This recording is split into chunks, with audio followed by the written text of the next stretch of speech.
Assalomu alaykum aziz kitobxonlar. Men Oltinsoy tuman axborot kutubxona markazi mutaxassisi. Bugun sizlarga Aydin G'izning Mening ko'nglimda qushdir asari haqida tavsiyaviy sharh berib o'taman.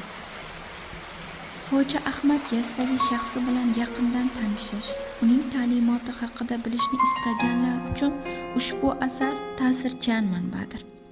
Asarni mutolaa qilar ekansiz, sabr, kamtarlik, pushaymonlik, ruhiy kamolotga yetishish kabi tushunchalarni chuqurroq anglay borasiz.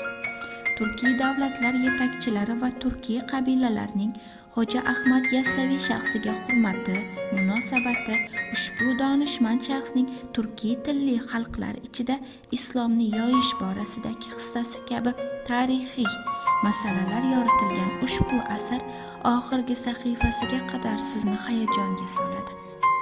O'rta Osiyoning jug'rofiy tasviri o'quvchini ana shu zamonga bevosita sayohatga eltadi.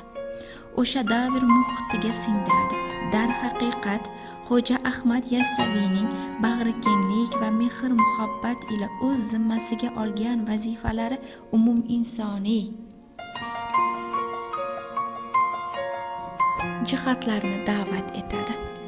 Xo'ja Ahmad Yassaviy turkiy tilli millatlarning ma'naviy tarixida muhim o'rin tutgan mutasavvif donishmanddir.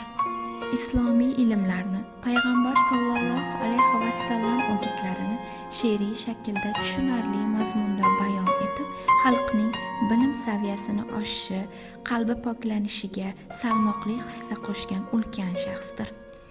Turk adibi Aydin G'izning mazkur asarida kambag'allar va yetimparvar donishmandlarning hayoti ta'sirchan uslub va rangdor bo'yoqlarda aks etgan. O'quvchini hayratiga soluvchi ushbu asar uyg'otuvchi, ichki dunyosiga ezgu tuyg'ular indiruvchi, oxirgi sahifasiga qadar hayajonga solguvchi go'zal asar, mutolaasi maroqli bo'lsin.